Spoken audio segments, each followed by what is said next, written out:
आठवड्यामध्ये जे सरासरी प्रति दिवस नवीन रुग्ण जे आपले ऍक्टिव्ह पेशंटची संख्यामध्ये जे भर पडत होता ते साधारणतः 6,000 होता, ते आता जवळपास 8,000 पोहोचला आहे.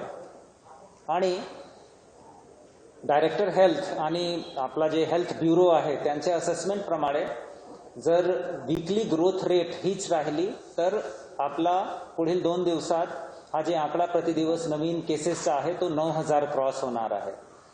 या एकंदरीत पार्श्वभूमीमध्ये पुणेमध्ये काय विशेष आपण करू शकतो, आपली स्ट्रॅटेजी काय आहे याच्या अनुषंगाने डिटेल चर्चा झाली.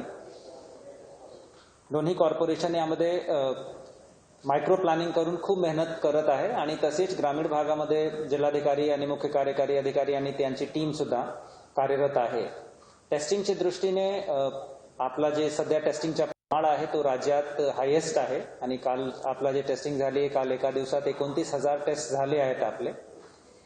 निश्चितरित्या जेवढे जास्त टेस्ट होतात तेवढे जास्त आपल्याला केसेसही आढळत आहेत आणि यामध्ये कार्यकारण संबंध आहे. काही भागामध्ये फोकस करून आम्हाला टेस्टिंग अजून वाढवायची आहे. परंतु दर दिवस येणारा जे पॉझिटिव्ह रुग्ण आहेत आणि पॉझिटिव्हिटीचा प्रमाण आहे तो निश्चितरित्या चिंताचा एक विषय आहे.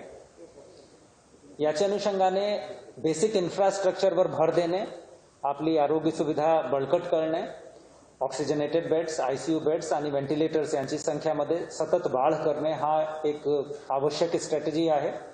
आणि म्हणूनच काल आर्मीसोबत माझी समन्वय सभा झाली आणि संध्याकाळी सर्व प्रायव्हेट हॉस्पिटल जे मेजर प्रायव्हेट हॉस्पिटल्स आहेत त्यांच्यासोबत सुद्धा समन्वय सभा झाली आणि त्याच्या अनुषंगाने हॉस्पिटल बेड्स आपण वाढवती आहे. साधारणतः 5 तारखेपर्यंत आमचा सध्या अनुमान असा आहे की लास्ट इयरची जी हायेस्ट बेड अवेलेबिलिटी आपली होती खाजगी आणि शासकीय दोन्ही मिळून ती हायेस्ट बेड अवेलेबिलिटी 5 एप्रिलपर्यंत आपण गाठणार आहे. आणि जर केस लोड असेच वाढत राहिला तर निश्चितरित्या काही हॉस्पिटल्सला कम्प्लिटली आपल्याला कोविड हॉस्पिटल अर्थात 100% तो हॉस्पिटल कोविड हॉस्पिटल म्हणूनच डिक्लेअर करावा लागेल. ही सुद्धा पाळी येऊ शकते. दोन्ही जम्बो फॅसिलिटीज, बानेरची आपली डेडिकेटेड कोविड फॅसिलिटी, ऑटो क्लस्टरची डेडिकेटेड कोविड फॅसिलिटी, बालग्रामची फॅसिलिटी, हे सर्व फॅसिलिटीज जवळपास पूर्ण क्षमतेने काम करत आहेत. ग्रामीण भागामध्ये काही लोकेशनवर व्हेंटिलेटर्स सध्या जे त्यांची गरज नाही किंवा ते सध्या इमिडिएटली वापरमध्ये नाही आहेत ते सुद्धा आपण आता हळूहळू सिटी भागासाठी मोबिलाइज करू लागलो आहे. त्याचं कारण तोच आहे की सिटी एरियाचे जे हॉस्पिटल्स आहेत किंवा जम्बो फॅसिलिटी आहेत, कॉर्पोरेशनची फॅसिलिटीज आहेत त्यामध्ये ग्रामीण भागाचेही रुग्ण मोठ्या प्रमाणावर आता ऍडमिट होत आहेत आणि किंबहुना इतर जिल्ह्यांतून नगर, नाशिक, जळगावतून सुद्धा पेशंट्सची आवक आता आपल्याकडे वाढली आहे. थोडक्यात आपल्याला डिव्हिजनचं हे चित्र देतो. डिव्हिजनमध्ये कोल्हापूर एक जिल्हा वगळला तर सांगली, सातारा, सोलापूर या तिन्ही ठिकाणी परत आपली पॉझिटिव्हिटीचं प्रमाण वाढलं आणि 15% पेक्षा जास्त गेला आहे. अजून तिथून मोठ्या प्रमाणावर पेशंट्स पुण्याला येण्याची सुरुवात झाली नाही. परंतु मागच्या वर्षीसारखा यावर्षी सुद्धा जर पेशंट्सची आवक इथे सुरू झाली तर निश्चितरित्या आपली उपलब्ध आरोग्य यंत्रणेवर ताण वाढणार आहे. याच्या अनुषंगाने बेड्स मोठ्या प्रमाणावर वाढवणे याच्यावर खूप आम्ही भर देत आहोत. त्याच्यासाठी आज 5 वरिष्ठ डेप्टी कलेक्टर्स यांचा आदेश काढून आणि त्यांना जे महत्त्वपूर्ण आरोग्य युनिट्स आहेत त्यांचं दायित्व आम्ही देणार आहे आणि त्यामध्ये हॉस्पिटलायझेशन, डिस्चार्ज, कोणते दर्जेचे पेशंटला कोणते दर्जेचा बेड उपलब्ध करून देण्यात आलेला आहे, बिलिंग कसे होत आहे, हे सगळी गोष्टीबद्दल ते जे वरिष्ठ अधिकारी आहेत ते नियंत्रण ठेवतील. एकंदरीत कोविड मॅनेजमेंटमध्ये एक अनिवार्य आणि अत्यंत महत्त्वपूर्ण घटक म्हणून वॅक्सिनेशनचा जे प्रोसेस आहे तो सुद्धा समोर आलेला आहे आणि मला हा नमूद करायला आपल्या समोर चांगलं वाटते की मागील 10 दिवसापासून जे वॅक्सिनेशनची स्पीड पुणे जिल्ह्याची आहे ते राज्यात हायेस्ट आहे. किंबहुना कुठल्याही जिल्ह्याशी जर तुलना केली तर देशात आपल्या वॅक्सिनेशनची स्पीड हायेस्ट आहे आणि याला अजून गती देण्यासाठी आमचं नियोजन आहे आणि आम्ही सर्वच लोक त्याच्यासाठी कटिबद्ध आहोत. दोन्ही म्युनिसिपल कमिशनर आणि जिल्हाधिकारी आणि त्यांची टीम बिलकुल बारीक लक्ष ठेवून आहे. काल आपण 57,000 पेक्षा जास्त वॅक्सिनेशन केलं आहे. नियोजन असं आहे की पुढील 2 दिवसात आपण 75 से 80,000 प्रतिदिवस पर्यंत आपण जाऊ आणि त्याचे पुढे 2-3 दिवसात बेस्ड ऑन आपल्याकडे STD सप्लाय आणि आपली टीम चे काम कारकिर्दीवर अवलंबून आहे. परंतु आमचं नियोजन आहे की आम्ही 1 लाखचा आकडा सुद्धा पुढील 3 ते 4 दिवसात आपल्याला टच करायचा. त्याचं रिझन एकच आहे की वॅक्सिनेशनचा स्पीड जर वाढवला तर निश्चितरित्या लोकांमध्ये कॉन्फिडन्स येते आणि तसेच दुर्दैवाने वॅक्सिनेशन नंतर जर लागण झाली तर लक्षण खूप सौम्य असतात आणि जे हॉस्पिटलायझेशन चा लोड आहे तो निश्चितरित्या कमी होतो किंवा त्या माणसाची परिस्थिती डिटेरियोरेट होण्याची जी शक्यता आहे ती सुद्धा निश्चितरित्या कमी होते आणि माणसाच्या लाईफ सेव्ह करायला आपल्याला यश मिळते. म्हणून नियोजन असं आहे की 18 वर्षपेक्षा जास्तची पुणे जिल्ह्याची जे पॉप्युलेशन आहे जी साधारणतः 74 ते 76 लाख लोक आहेत, यांना पुढील 100 दिवसात निश्चितरित्या आपला प्रयत्न असा राहणार आहे की हे कंप्लीट जे आपली वयस्क पॉप्युलेशन आहे, एलिजिबल पॉप्युलेशन आहे, आम्ही मिशन 100 डेज हाच आखला आहे आणि आपला प्रयत्न असा राहणार आहे की बाय मिड जून किंवा त्याच्यापेक्षा थोडा काही दिवस अगोदरच हा कंप्लीट केला पाहिजे. आणि याचा उल्लेख मी याच्यामुळेच करत आहे कारण हा एकंदरीत कोविड मॅनेजमेंटचा अत्यंत महत्त्वपूर्ण घटक आहे. आता हा जे मागील 1 आठवडेभराचा आढावा झालेला आहे त्याच्या आधारावर पुणेमध्ये bed management, hospital management, contact tracing, testing, vaccination हा करणे व्यतिरिक्त अजून काय करायचं आहे आणि ज्याच्यामुळे किमान आपला जे संसर्ग आहे तो त्याला थोडासा आळा बसेल किंवा त्याच्या प्रसारची जी गती आहे ते कमी होईल. याच्यासाठी काही पाऊल आज उचलण्याचा सामूहिक निर्णय घेण्यात आलेला आहे. त्यामध्ये माननीय पालकमंत्री महोदय, 3हीच्या आधी माननीय खासदारही होते, 2 माननीय महापौरही होते आणि खूप बरेच वेळ विचार मीमांसा करून जनतेला कमीत कमी त्रास झाला पाहिजे, मात्र जे सध्या कोविडचे प्रसारची गती आहे त्यालाही नियंत्रणात आणण्यामध्ये यश मिळाला पाहिजे आणि त्याच्या अनुषंगाने प्रयत्न हा राहिला आहे की आपण एक मध्यम मार्ग, एक गोल्डन मीन आपण साध्य करूया. त्याच्या अनुषंगाने काही विषय आहे ते आपल्या समोर मी मांडतो. काही प्रशासकीय विषय आहे जसे मायक्रो कंटेनमेंटची जी पॉलिसी आमची आहे त्याला अजून कडक करायचं आहे. जे सोसायटीज आहेत, फ्लॅट्स आहेत, जिथे केसेस आढळणार आहे तिथे महानगरपालिकेची टीम ते जास्त सतर्क राहून आणि मायक्रो कंटेनमेंट जे आहे ते त्याची अंमलबजावणी करतील. होम आयसोलेशनचे पेशंट्सला गाईड करण्यासाठी, काउन्सिल करण्यासाठी आमचं जे कंट्रोल रूम आहे, आमचं जे कॉल सेंटर आहे त्याचा ओरिएंटेशन थोडा चेंज करून आणि मग पिरियॉडिक ते त्यांची स्वतःची तपासणी करत आहेत किंवा नाही, ब्लड टेस्ट करत आहे किंवा नाही, याच्यासाठी आम्ही त्यांना गाईड करणार आहे. त्याचा रिझन असा आहे की बरेचसे डॉक्टर्स आणि हॉस्पिटल्सकडून असा फीडबॅक मिळालेला आहे की अनेकदा होम आयसोलेशनमध्ये असलेला पेशंट, अर्थात जो पेशंट पूर्णतः स्टेबल आहे, तो हॉस्पिटलाइज होतो आणि तोपर्यंत त्याची परिस्थिती बिघडून गेलेली असते. सो तसा होऊ नये म्हणून पिरियॉडिक तपासणी त्यांची, स्पेशली ब्लड टेस्ट, जेणेकरून डी डायमर आणि बाकी इंडिकेटर्सच्या आधारावर ठरवता येते की त्यांना किती दिवसात हॉस्पिटलायझेशनची आवश्यकता पडू शकते, त्याच्यावर आम्ही भर देणार आहे. BJ medical college, jumbo hospital, army hospital, private hospital या सर्वांवर कंप्लीट प्रेशर ठेवून आणि कमीत कमी कालावधीमध्ये जास्तीत जास्त बेड ऍक्टिव्हेट करणे ही कारवाई सुद्धा आपण करणार आहे आणि त्याच्यावर ऑलरेडी काम चालू झालेलं आहे. काल एका दिवसात 250 बेड वाढले. उद्या सकाळी परत 250 ते 300 बेड वाढत आहेत आपले. 5 तारखेला पुन्हा 250-300 बेड आपण वाढवणार आहे. पुणे महानगरपालिकाने अत्यंत त्वरित कारवाई करून साधारणतः 400 मेडिको अँड पॅरामेडिको स्टाफची भरती सुद्धा आज केली आहे आणि ज्यांची मदत ते वॅक्सिनेशन सकट कोविड केअर सेंटर मॅनेज करण्यामध्ये सुद्धा ते घेणार आहेत. वॅक्सिनेशन जे ड्राईव्ह आहे, कार्पेट बॉम्बिंग सारखा एरियाज आयडेंटिफाय करून आपले जे सब सेंटर्स आहेत तिथे त्या भागामध्ये स्थानिक नागरिक समूह, त्याचे व्यतिरिक्त जनप्रतिनिधी यांचा समावेश करून आपण तीव्र गतीने तो करणार आहे. बिलचे ऑडिटची कारवाई आपण याच्या अगोदर केला होता मागच्या वर्षी आणि सतत त्याच्यातून बरेचसे नागरिकांना खूप मोठा दिलासा मिळालेला होता.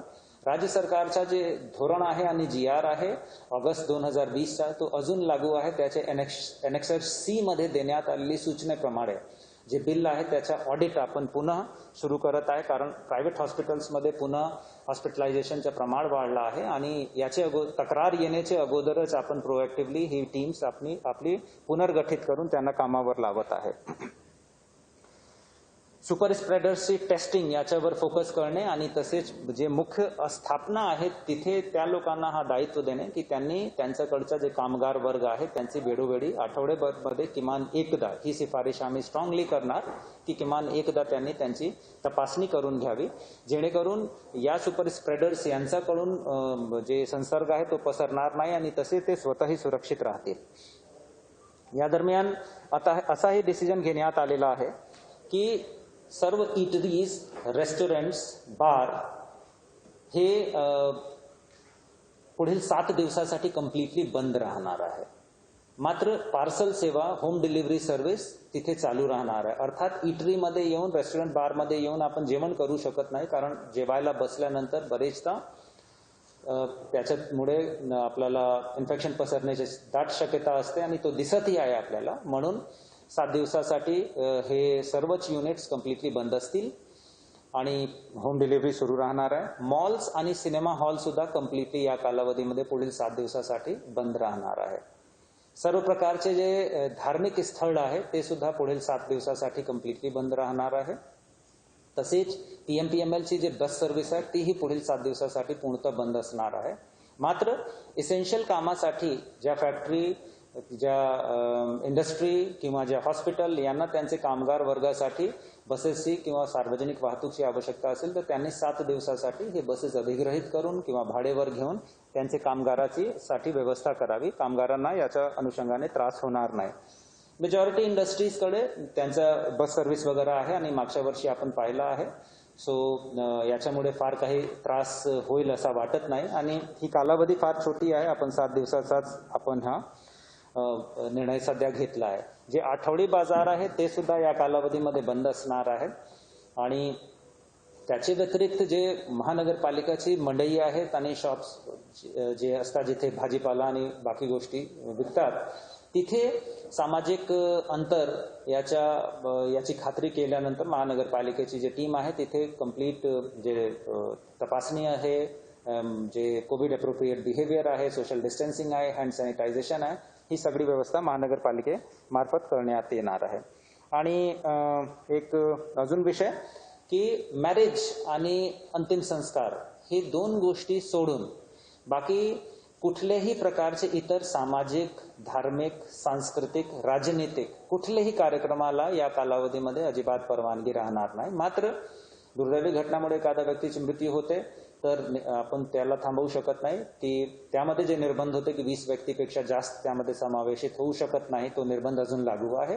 आणि लग्नासाठी जे अगोदरपासूनच ठरलेले लग्न आहेत ते निश्चितरित्या ते होऊ शकतात, परंतु त्यामध्ये सुद्धा जे जुना निर्बंध आहे 50 लोकांपेक्षा जास्त लोक सहभागी होऊ शकत नाही, तो निर्बंध अजून लागू राहणार आहे.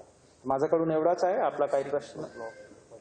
संध्याकाळी एक अजून महत्त्वपूर्ण विषय, संध्याकाळी 6 पासून सकाळी 6 पर्यंत अत्यावश्यक सेवा वगळून बाकी सगळी गोष्टीची संचारबंदी असणार आहे. अत्यावश्यक सेवा म्हणजे हॉस्पिटल, मेडिसिन घेण्यासाठी, न्यूजपेपर विक्रेते, दूध विक्रेते या किंवा एखादा इतर अत्यावश्यक विषयासाठी एखाद्या व्यक्तीला बाहेर जर पडावा लागला तर ते बाहेर येऊ शकतात.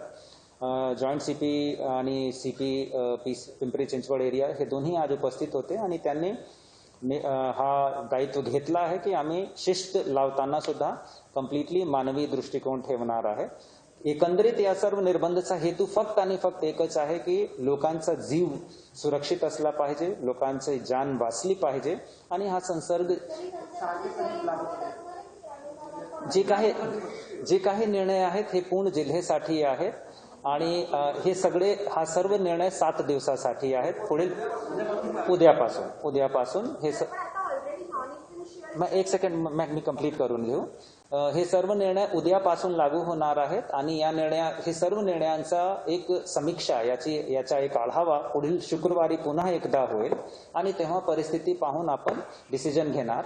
आणि तसेच हे सर्व निर्णय जिल्ह्याला एक युनिट म्हणून गृहीत धरून, कारण सिटी आणि ग्रामीणमध्ये रोगचे प्रसारमध्ये फार काही फरक आहे असा दिसत नाही. ग्रामीणमध्ये रोगाचा प्रसार झाला तर शेवटी सिटीचा लोड वाढतो. तर आज प्रिकॉशनरी स्टेप म्हणून पूर्ण एक युनिट म्हणून आपण जिल्ह्यासाठी निर्णय घेत आहोत. सांगली, सातारा, सोलापूर बद्दल आजची बैठकीत निर्णय नाही झालेला आहे. सांगली, सातारा, कोल्हापूर याच्यासाठी माझा रेग्युलर रिव्ह्यू जिल्हाधिकाऱ्यांसोबत सुरू आहे. संध्याकाळी 6 ते 6, सकाळी 6 संचारबंदी आहे, जबाबदारी काय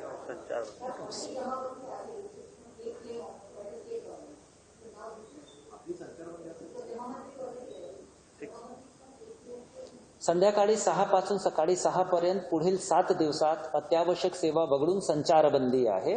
दिवसात आपण जमावबंदी ठेवणार आहे. दिवसात सुद्धा अनावश्यक 5 पेक्षा जास्त लोक एका ठिकाणी जमा होऊ शकत नाही. जी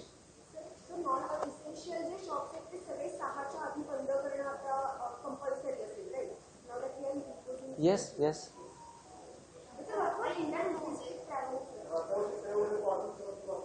अत्यावश्यक सेवामध्ये पार्सल सेवा निश्चितरित्या सुरू असेल, कारण आपण हॉटेल रेस्टॉरंट बंद करत आहे. तर जे आयटीचा क्राऊड आहे, स्टुडंट्स आहेत, जे जेवण स्वयंपाक करत नाही, जे बाहेरून मागवतात, त्यांना गैरसोय झाली नाही पाहिजे, म्हणून ती सेवा सुरू राहणार आहे.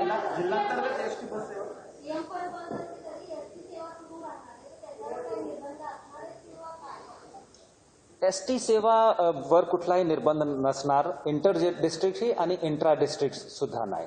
त्याचं कारण असं आहे की एसटी मध्ये जे लोक प्रवास करतात ते दैनंदिन प्रवास करत नाही. ते लोक एक ओरिजिन पॉइंटतून डेस्टिनेशनवर जातात.